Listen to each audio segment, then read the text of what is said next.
Olá! Desejando uma boa, né, semana para todo mundo. Estamos começando mais uma semana com feriadão, né, para quem está trabalhando poder dar uma descansada, uma relaxada.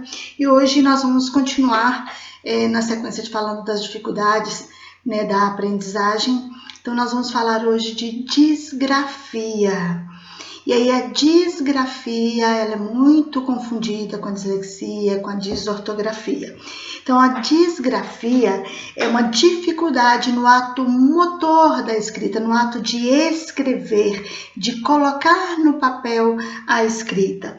E aí muita gente fala comumente que é aquela letra feia, aquela letra, né, embolada, aquela letra ilegível. Então, tem uma letra um pouco mais bagunçadinha, um pouco feia, já acha que é disgrafia. Não é bem assim, tá? E a disgrafia, uma das características dela é essa letra assim, um pouco mais embolada, um pouco mais confusa, mas traços ou muito grossos ou muito finos, muito grandes, muito pequenos, então não tem uma consistência na sua escrita. E as letras são separadas demais, por exemplo, vai fazer o A assim, ó, vai aquele A grandão, absurdamente grande, então a letra fica enorme, ou de forma, né, ilegível. E uma dificuldade muito grande em usar o lápis ou a caneta, em segurar mesmo. O gesto de segurar é complicado, é difícil, eles não conseguem ter essa noção de como pegar corretamente, automaticamente isso já dificulta na questão da escrita. As letras ficam trêmulas, né, como se tivesse o tempo todo a mão tremida, então a letra sai meio trêmula, borrada, né, com pequenos borrões, e uma desorganização geral no caderno, na escrita, né, textual, na escrita de alguma atividade. No que ela é diferente da dislexia? A gente sempre está voltando para que possa ficar bem claro. A dislexia não tem a compreensão dos símbolos e dos números. A disortografia, você tem essa compreensão e escreve alguns erros ortográficos. E na disgrafia, você tem essa compreensão, mas você escreve, o ato de escrever para você é difícil. Às vezes você pensa numa coisa e acaba escrevendo uma outra, sai uma outra formatação. Então, ao invés do ato de escrever ser algo prazeroso, é algo que você está ali registrando com cuidado aquilo que você está aprendendo, ele se torna doloroso, dificultoso, porque o ato de escrever em si não é tão agradável, não é tão bom. Tem tratamento? Tem, como tudo, tem os tratamentos que podem ser mais rápidos, mais demorados, com efetividade maior ou menor. E por incrível que pareça, as pessoas pensam que a disgrafia é só a questão de letra feia, então a pessoa aprendeu a escrever um pouco mais organizadinho e resolveu o problema. Não. A disgrafia, ela precisa de uma equipe multidisciplinar, com neurologistas, psicopedagogos, fonos e terapeutas, porque ela vai muito além só dessa questão de escrever de uma maneira feia. É essa dificuldade mesmo motor em assimilar a questão da escrita. Em alguns casos, são até necessário algumas medicações. Só que para ter essa medicação, a criança também tem que ter o déficit de atenção ou hiperatividade. Então, se não tiver só disgrafia por si só, muito raramente requer medicamento. Mas se ela tiver com essas outras duas comorbidades, ou uma ou outra, aí às vezes tem a necessidade medicamentosa. Só que só quem pode definir isso é um especialista. Não vamos, pai, mãe, olhou na internet aí, vamos dar o remédio X, não. Ele tem que estar com acompanhamento. As causas, elas podem ser de 3 tipos. As maturativas, que são relacionadas com as alterações da lateralidade, a eficácia motora.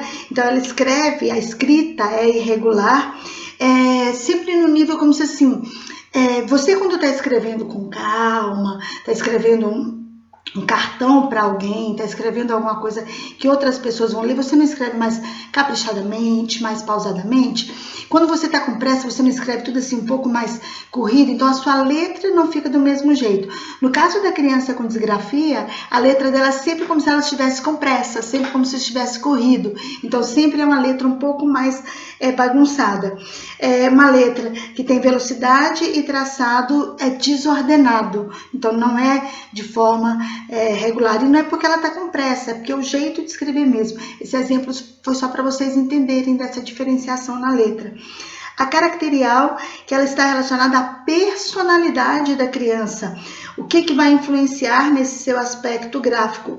Ela relaciona-se aos fatores psicoafetivos, reflete na escrita o estado emocional.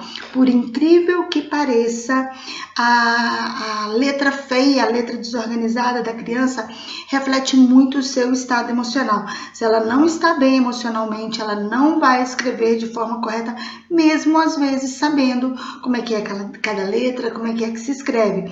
Mas ela não vai escrever porque o seu estado emocional, o seu estado psicoafetivo interfere diretamente na sua escrita. E a causa também pode ser pedagógica, relacionada à alteração do tipo de letra e à qualidade ou rapidez da escrita. Quando a criança está aprendendo a escrever, ela não escreve com a letra bastão, letra de forma, como alguns chamam. E aí, quando ela tem que fazer essa transcrição para a letra cursiva, é um Deus nos acuda, porque ela não consegue fazer essa associação do A em bastão e o A cursivo. O A ainda é mais fácil, mas algumas letras são bem mais complicadas. Então, é como se o tempo todo ela estivesse nessa transição, e aí ela não consegue escrever corretamente. Elaine, você falou que elas é comumente confundida com as outras duas. Como que eu vou diferenciar que a criança tenha a disgrafia? É uma caligrafia geralmente inclinada, ou para um lado ou para o outro, letras separadas demais, muito longas, muito extensas. A própria letra, não é escrita, a letra.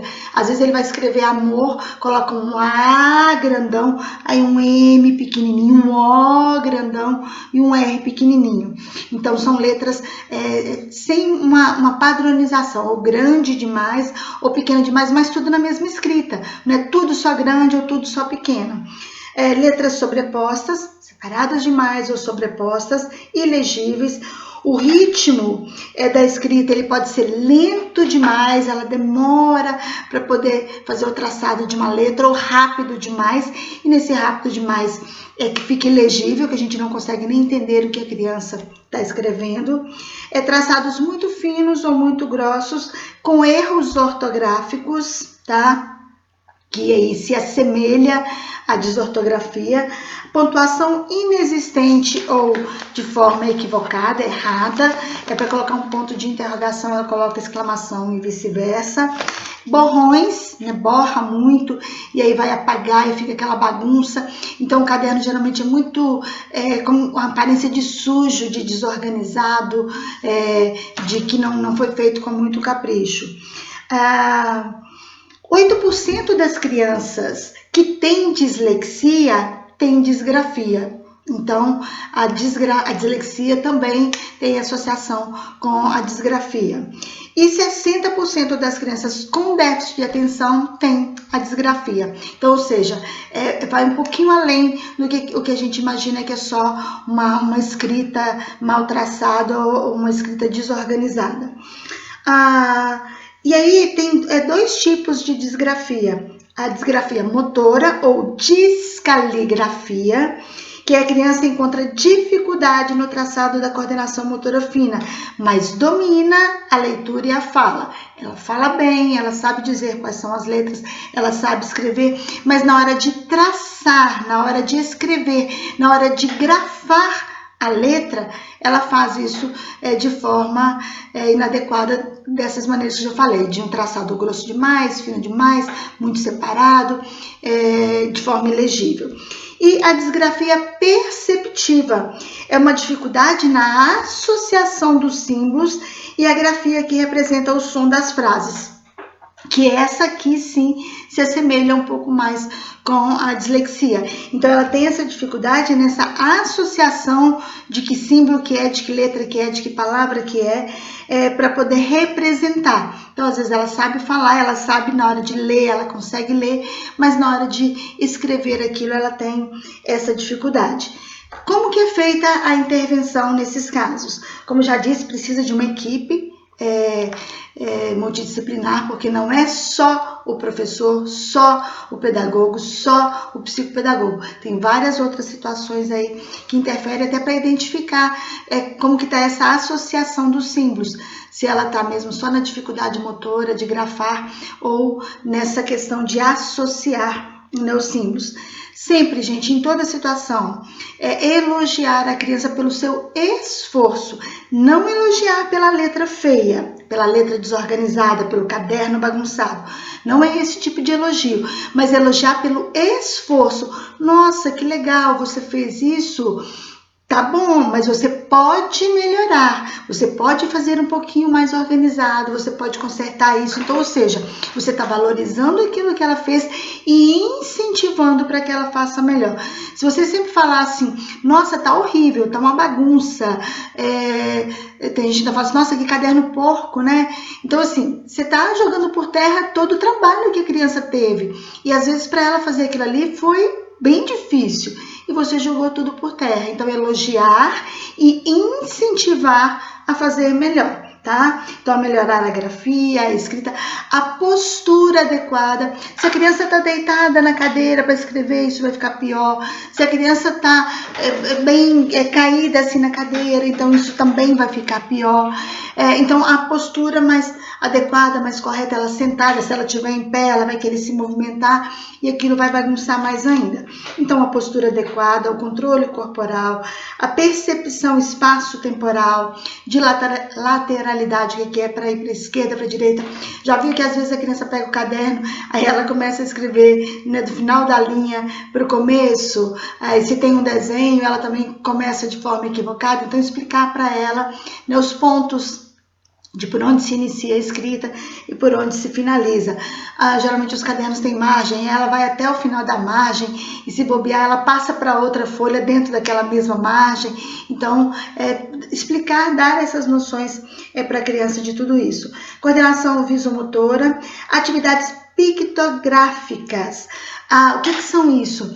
São as leituras de símbolos de sinalização que estão nas vias públicas, placas, etiquetas. As crianças têm dificuldade para ler, por não saber ler. Então, para você ir explicando para ela ir associando, né, como que onde que acontece cada situação dessa, né, uma placa, se está pare é para parar, né, se está para seguir, se está no hospital que é silêncio. Então, assim, explicar para ela essa questão, né, dos símbolos das sinalizações públicas. A correção dos erros, é lógico, você não vai deixar a criança continuar escrevendo erroneamente. Então, explicar o motivo daquele erro, qual que é a maneira correta de escrever. Observar o aspecto do texto, às vezes está muito embolado, está muito complicado, mas o conteúdo do que está ali é legal, então valoriza isso na criança para que ela possa se sentir valorizada naquilo que fez. A manutenção das margens e das linhas, igual eu falei, geralmente eles não escrevem na linha, eles começam na linha e terminam na outra lá embaixo. Caderno de caligrafia. O caderno de caligrafia, gente, é válido. Só que o caderno de caligrafia por si só, sem uma orientação, não vai resolver de nada. Por quê? Você só vai botar a criança, colocar a criança para ficar reproduzindo escritas e isso vai ficar cansativo. Se já é ruim para ela, se já é difícil escrever, ficar repetindo aquilo um monte de vezes vai tornar muito mais frustrante essa questão da aprendizagem. Então, o caderno de caligrafia sem uma intervenção adequada, ele por si só não tem o efeito desejado. Pelo contrário, ele acaba causando um mal-estar muito maior na criança. Então, realizar várias atividades de desenho com pintura, modelagem, escrita em papel, com margens delimitadas, atividades grafomotoras, que são os desenhos pontilhados, ligar um ponto ao outro. E aí, às vezes, a pessoa fala assim, Claro que tudo tem a ver com a questão da faixa etária, do ano em que está, do desenvolvimento cognitivo da criança, mas tem situações que falam assim, nossa, nem se usa mais pontilhado, pedagogicamente falando, isso não é correto. Cada situação é uma situação. Eu tenho uma criança que ele veio para mim, ele não sabia escrever nada, reconhecer as letras e os números, e aí com o pontilhado ele foi aprendendo a passar por cima, ele foi tomando segurança, confiança de como grafar os números e as letras, e hoje ele já está escrevendo corretamente o nome completo, nome do pai, da mãe, os números, não todos, mas uma boa maioria. Então, ou seja, precisou recorrer lá atrás a um pontilhado, a uma coisa que não é tão indicada, mas que para aquele caso funcionou. Estou querendo dizer com isso que todos os casos com pontilhados vão dar certo? Não. Cada caso é um caso, a gente tem que ver a desenvoltura de cada criança, o que melhor se aplica para ela. Então, assim, uma dica tanto para pais e professores. Quando a criança geralmente tem esse caderno um pouco mais bagunçado, né? A gente olha o caderno e fala, meu Deus do céu, apagou e tá tudo borrado, tudo rabiscado. Aí você fala, né, de uma maneira mais...